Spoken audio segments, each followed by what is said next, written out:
시간의 말씀 기초로 신자의 가정과 사회윤리, 신자의 가정과 사회윤리라는 제목으로 함께 말씀을 나누실 때 하나님의 은혜가 충만하시기를 바랍니다. 우리 말씀의 제목 한번 따라해 보겠습니다. 신자의 가정과 사회윤리. 네, 감사합니다.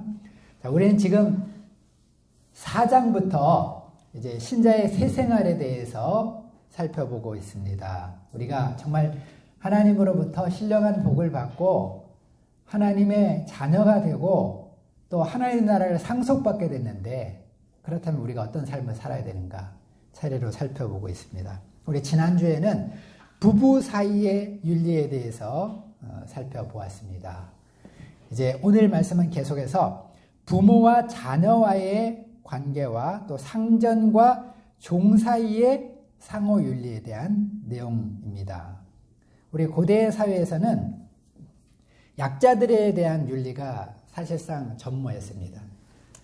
여기 보면은 이제 어린아이, 자녀들이나 종에 대해서는 윤리가 없었습니다.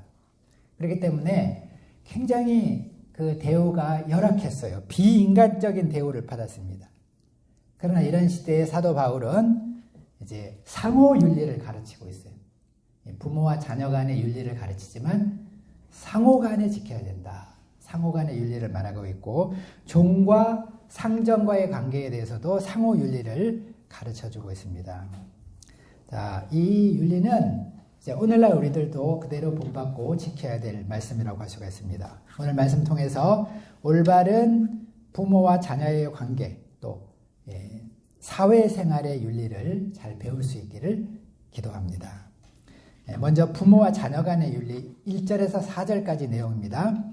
바울은 부모와 자녀 간의 윤리를 말할 때 이제 먼저 자녀들에게 당부를 하고 있어요. 순서도 중요하다 그랬죠. 부부 간에도 순서도 중요하다 그랬습니다. 상호 윤리지만 순서가 중요하다 그랬어요. 여기도 보면은 먼저 자녀들에게 부모님들에 대해서 어떤 자세를 가져야 될 것인가 가르쳐주고 있습니다.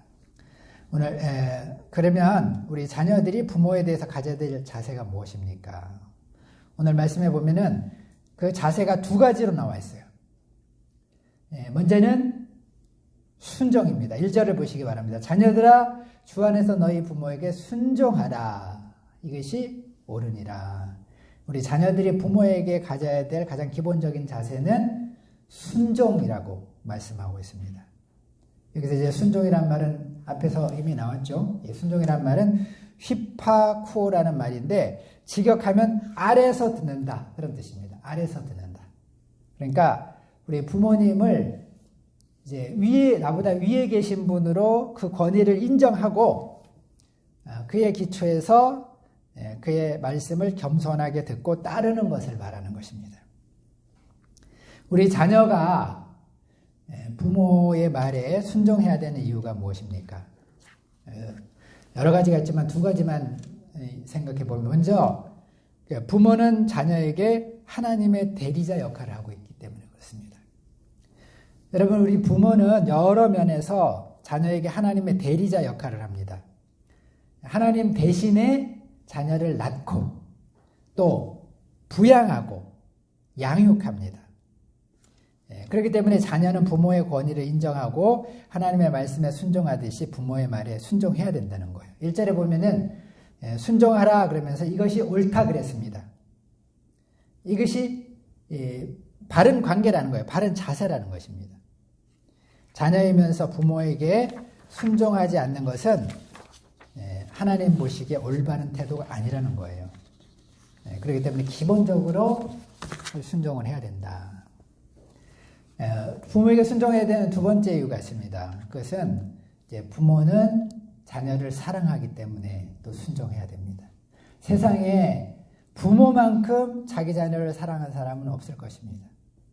또 부모만큼 자기 자식이 잘 되기를 바라는 사람은 없어요. 그렇기 때문에 이제 우리 자녀들은 부모의 말에 잘 순종하면은 해가 될 것이 없다는 것입니다. 그래서 제가 늘 드는 예가 있죠. 미국 초대 대통령 워싱턴이 청년 때 일입니다. 이제 당시에는 배를 타는 사람들이 돈을 많이 벌었어요. 그렇기 때문에 워싱턴도 이제 이 선원이 되고자 계약을 맺고 그 사실을 부모님께 알렸습니다. 근데 이제 부모님이 반대의 뜻을 표했어요. 돈을 많이 버는 것도 중요하지만은 이제 네가 이 부모와 같이 살았으면 좋겠다. 선언이 되면 늘 떠돌아야 되잖아요. 같이 살았으면 좋겠다. 이렇게 말렸습니다. 그러자 이제 워싱턴이 어떻게 했냐? 자기의 그 모든 뜻을 접고 이제 부모님 말씀에 순종을 했습니다. 그래서 이제 부모님 곁에 살았는데 그래서 결국에 나중에 어떻게 됐어요? 선언이 아니라 미국 대통령이 된 것입니다. 초대 대통령. 그 미국 돈 지폐에도 나오죠. 초대 대통령이 되는 이런 영광을 안았다는 것입니다. 우리가 이제 부모의 말에 잘 순종하는 것이 정말 축복으로 가는 길이다. 이 부모가 정말 사실은 사랑하기 때문에 가장 좋은 길로 인도한다는 것입니다. 물론 이제 육신의 부모는 불완전해요. 하나님처럼 완전하지는 않기 때문에 때로는 부모의 그 말이 이제 틀린 경우도 있습니다. 오류가 있을 때도 있어요. 그러나 이제 우리가 이보다 더 믿어야 될 것이 있어요. 하나님의 약속입니다.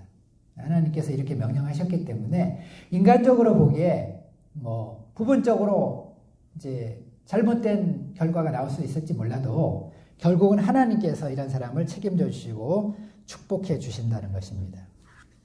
또 이때 이제 중요한 것은 1절 말씀에 보면 단서가 있죠. 순종하라 그러면서 뭐라 했습니까? 자녀들아 주 안에서 순종하라 그랬죠. 이 말은 무슨 말이라 그랬어요? 부모님 말씀 우리가 순종해야 되지만은 아무리 부모님의 말씀이라도 하나님 말씀보다 앞설 수는 없다는 거예요. 그래서 이제 우리 부모님이 예를 들어서 우리 부모님이 불신자야. 이런 경우에는 자녀들에게 하나님 못 믿게 할 거 아니에요. 이제 그런 말까지 이제 또 순종하라 그랬지. 그건 아니라는 것입니다. 주 안에서 순종을 해야 된다. 특히 이제 며느리들 시집 갔을 때 불신 가정에 시집 가면은 시부모님들이 교회 못 다니게 할 수가 있어요. 그런 경우가 굉장히 많습니다. 그래서 처녀 때 잘 믿다가 결혼하고 난 다음에 교회 못 다니는 사람이 굉장히 많아요. 그런 경우는 어떻게 되는가? 신앙의 중심, 하나님 말씀 사실 우선이죠. 먼저 내가 잘 믿고 또 우리 시부모님들도 구원받도록 이렇게 돕는 것이 올바른 신앙인의 자세다. 안 그러면 둘 다 망해요. 그런 말은 순종하다 보면 둘 다 같이 다 구원 못 받는 거잖아요. 2절을 보십시오. 우리 자녀가 부모에게 가져야 될 두 번째 태도는 부모를 공경하라는 것입니다. 공경하라는 말은 무슨 말이에요?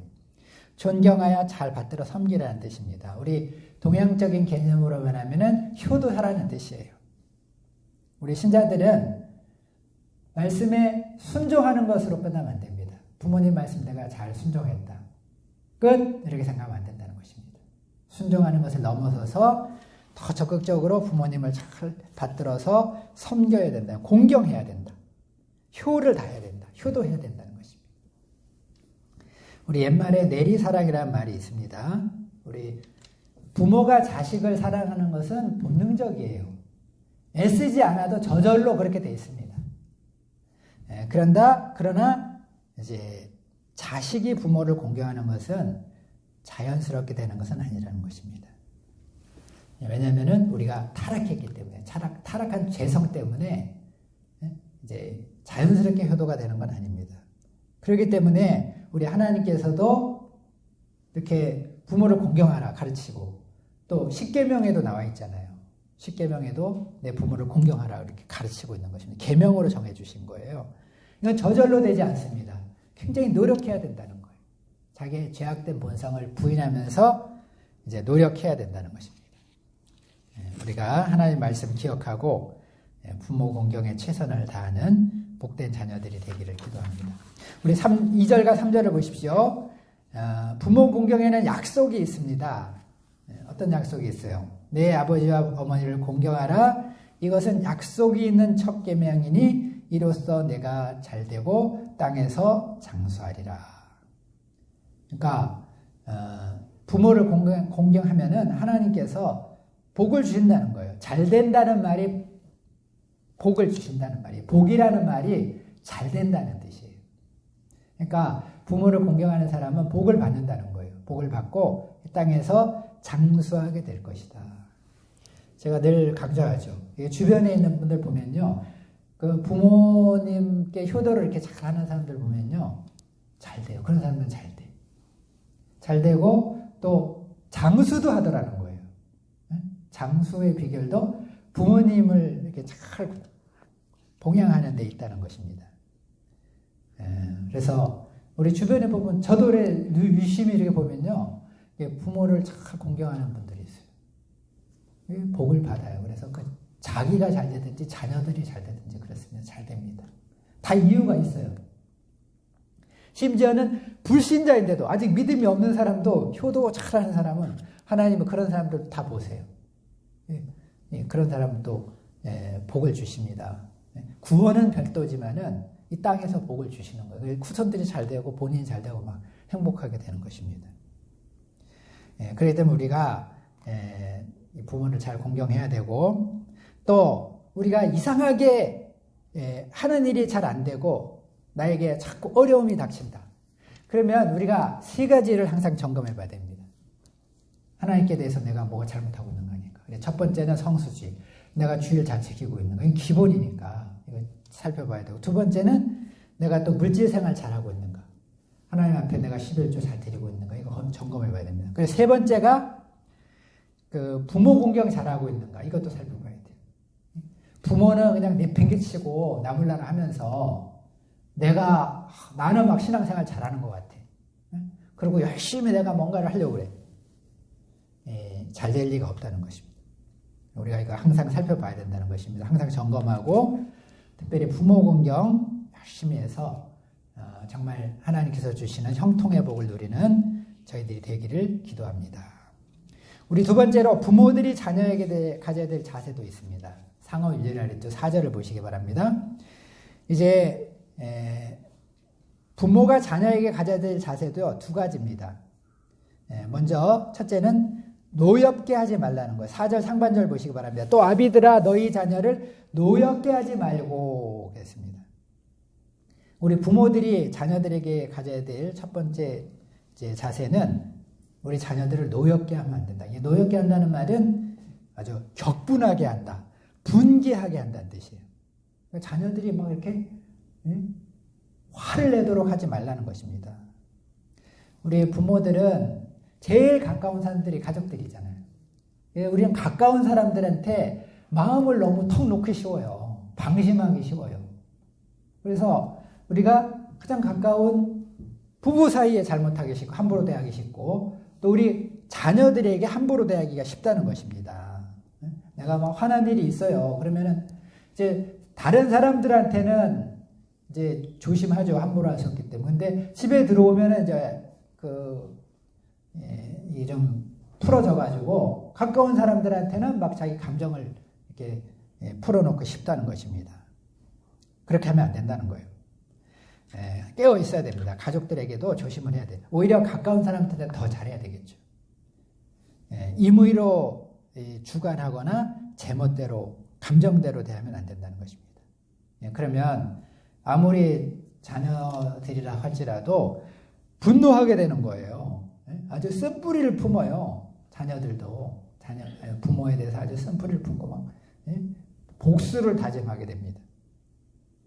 그렇게 하면 안 된다. 노엽게 하지 말라. 자기 감정대로 대하고 임의로 대하고 함부로 대하고 그렇게 하면 안 된다는 것입니다. 또한 부모가 자녀에게 가져야 될 두 번째 자세는 오직 주의 교훈과 훈계로 양육하라는 거예요. 여기서 이제 교훈이라는 말은 디시플린입니다. 그러니까 훈련이라는 뜻이고요. 훈계라는 말은 인스트럭션이에요. 교육하는 걸 말해요. 그래서 주의 교훈과 훈계로 양육하라는 말은 주의 말씀에 따라서 양육하고 또 주님의 말씀을 가지고 잘 훈련하고 열심히 말씀을 가르치라는 거예요. 그러니까 먼저 가져야 될 자세는 주님의 말씀에 따라 자녀들을 우리가 양육해야 돼요. 말씀에 따라서. 이 말은 무슨 말이냐? 자기 감정에 따라서 또 자기 자신의 어떤 철학이나 생각에 따라서 자녀들을 가르치지 말라는 거예요. 우리는 자기 그 철학, 자기 생각을 주장하기 쉽잖아요. 자녀들에게도. 자기가 생각하는 세속적인 그 가치관이야, 결국에. 그게 뭐 영적인 거면 괜찮은데 세속적인 자기 쇠퇴에 빠른 이 세상의 풍조를 따른 그런 자기 나름의 어떤 가치관을 가지고 자녀들을 양육하기 쉽다는 것입니다. 또 성질대로 가르치기 쉬워요. 그러면 안 된다. 주의 교훈과 훈계로 양육해야 하겠어요. 주님의 말씀의 기초에서 양육해야 됩니다. 또 한편으로는 하나님의 말씀을 또 열심히 가르치고 하나님의 말씀에 따라서 자녀들을 잘 훈련도 해야 된다는 것입니다. 잠언 2장 6절은 말합니다. 마땅히 행할 길을 아이에게 가르치라. 그리하면 늙어도 그것을 떠나지 아니하리라 그랬어요. 또 신명기에 보면 오늘날 내가 내게 명하는 이 말씀을 너는 마음에 새기고 내 자녀에게 부지런히 가르치며 집에 앉았을 때든지 길에 행할 때든지 누웠을 때든지 일어날 때든지 이 말씀을 강론할 것이며 또는 그것을 내 손목에 메어 기호를 삼고 미간에 붙여 표를 삼고 문설주와 바깥문에 기록하라 그랬어요. 그러니까 하나님의 말씀을 얼마나 본인은 물론이고 자녀들에게 열심히 가르쳐야 돼요. 말씀에 따라 지도하고 또 말씀 자체를 가르치라는 거예요. 이 말씀대로 우리도 열심히 이제 주의 말씀을 또 가르치기에도 힘써야 된다는 것입니다. 로이드 존스 목사는 말하기를 만일 부모들이 자기 자녀를 양육하는데 애완동물이나 화초를 기르는데 들이는 신경만큼만 써도 사정이 매우 달라질 것이라고 그랬어요. 애완동물에는 이제 신경을 많이 쓴다는 거예요, 요즘은. 애완동물이 일이라 그랬죠. 강아지가 서열 1위라 그랬죠. 강아지한테는 뭔가, 근데 자기 자녀한테는 별로 관심을 안 가지고 또 자녀 양육하는데 시간을 투자 안 한다는 것입니다. 그렇게 하면은 문제가 된다. 열심히 하나님의 말씀 가르치기 위해서 특히 이제 어렸을 때 하나님의 말씀을 열심히 가르치는 게 중요합니다. 우리 어렸을 때 그래도 열심히 가르쳤잖아요. 반드시 그 덕을 보게 될 것입니다. 그리고 또 이후로도 그래요. 이후로도 하나님의 말씀을 가르칠 수 있을 기회가 있을 때마다 같이 기회를 만들고 열심히 계속해서 말씀을 가르쳐야 돼. 그러면은 안 듣는 것 같아도요, 들어요. 그리고 소용없는 것 같죠. 이미 그들의 내면에 깊이 박혔습니다. 그래서 당장에는 사춘기에는 좀 이렇게 반발하고 이렇게 잘 안 따르는 것처럼 보일 수도 있어요. 그러나 DNA가 심어지는 것입니다.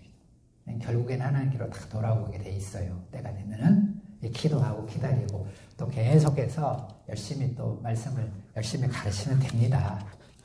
반드시 좋은 열매를 맺게 된다는 거예요. 열심히 가르쳐야 된다. 또 가정 예배도 할 수 있으면 가정 예배도 드리고 또 기도도 가르치고 열심히 가르쳐야 된다는 것입니다. 이것이 우리 부모들의 자녀들에 대한 기본적인 자세다. 자, 두 번째로 이제 그리스도의 사회윤리에 대해 살펴보겠습니다. 5절에서 9절입니다.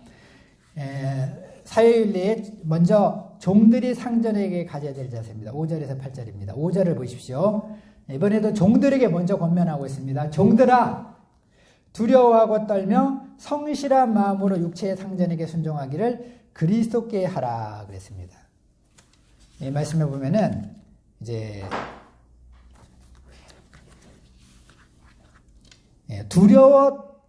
두려워하고 떨며 하라 그랬어요.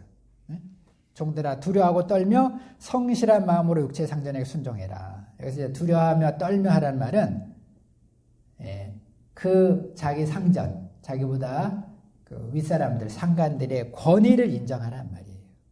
권위를 인정해라. 왜 권위를 인정해야 되냐? 모든 질서는 누가 세웠다 그랬죠? 하나님이 세우셨은 것입니다. 그러니까 그 사람이 잘나서 내가 뭐 그 사람보다 엄청나게 부족해서 권위를 인정하는 게 아니에요. 하나님을 이제 우리가 믿기 때문에 이것도 다 하나님께서 세우신 질서라고 알고 우리 상전들, 하나님께서 나보다 윗사람으로 세운 사람들은 이제 권위를 인정하라는 것입니다. 그리고 성실한 마음으로 그래서 성실한 마음으로. 그러니까 마음으로부터 그렇게 하는 거예요. 마음으로부터. 시종일관. 조금 하다가 만드는 것이 아닙니다. 계속해서 순종하라는 것입니다. 순종하라는 말은 같은 말이에요. 질서를 지키라. 순순히 따르라는 말이에요. 그래서 우리가 종이 우리 상전. 여기서 이제 종과 상전의 관계는요. 오늘날 사회생활에서 부딪히는 나보다 그 상위 직급자들 다 말하는 거예요. 꼭 뭐 옛날에 주종관계뿐만 말하는 것이 나보다 윗사람들, 하나님께서 세우신 사람들, 사장님들, 뭐 또 교장 선생님들, 어른들, 이분들에게 이런 자세를 가지라는 것입니다. 순종하는데 어느 정도로 순종해야 되냐? 그리스도께 하듯이 하라 그랬어요. 주님께 하듯이 하래요. 참 얼마나 높은 수준입니까? 우리 지난 시간에도 얘기했죠. 죽게 하듯 하라. 주님이 우리 집에 오늘 찾아오셨어. 그럼 내가 그 주님한테 어떻게 할 거예요? 어떻게 순종할 거예요? 얼마나 정말 두렵고 떨림으로 성실하게 정말 말씀에 나온 대로 성실한 마음으로 순종하겠어요. 그렇게 순종하라는 것입니다. 자, 그러면 이렇게 하면 어떻게 될까요? 이렇게 하면은 그 주인이 어떻게 될까요? 어떤 주인이든지 감동을 받을 거예요. 감동을 받게 될 것이다. 그렇게 하라는 것입니다. 6절과 7절에 보면 죽게 하듯 하라는 말을 부연 설명하고 있어요. 죽게 하듯 하라 하는 것은 그럼 어떻게 하는 것인가? 6절에 보면 뭐라 했죠? 눈가림만 하지 말라 했죠. 눈가림만 하여 사람을 기쁘게 하는 것처럼 하지 말고. 보통 이제 사회생활할 때 불신자들은요, 회사에서도 회사 생활할 때도 이제 상관의 말을 듣긴 듣죠. 근데 눈가림만 하려고 하는 경우가 많아요. 보이는 데서만 그냥 형식적으로. 그리고 우리 신자들은 그러면 안 된다는 거예요. 보든지 안 보든지 마음으로부터 순종하라는 것입니다. 순종하라. 또 우리 뭐라 했죠? 눈가림만 하여 사람을 기쁘게 하는 것처럼 하지 말고 7절에 보면 기쁜 마음으로 섬기라 했어요. 기쁜 마음으로. 이 말은 무슨 말이에요?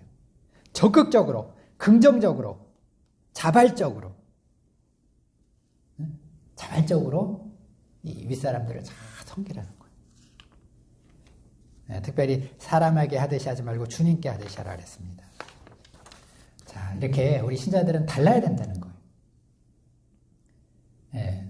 하나님께서 또 그렇게 말씀하시면서 왜 그렇게 해야 되는가 가르쳐 주시면 8절에 나와 있습니다. 우리 8절 말씀 한번 읽어보겠습니다. 시작.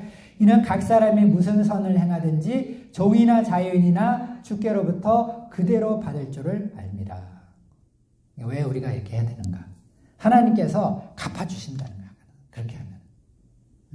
설사 그 종이 까다로운 종이고 우리 다른 복음서에 보면 다른 그 서신서에 보면 까다로운 종이고 어려운 종이라 할지라도 그렇게 죽게 하듯이 잘 순종하고 또 잘 받들어 섬기면은 하나님께서 갚아주신다는 거예요. 하나님께서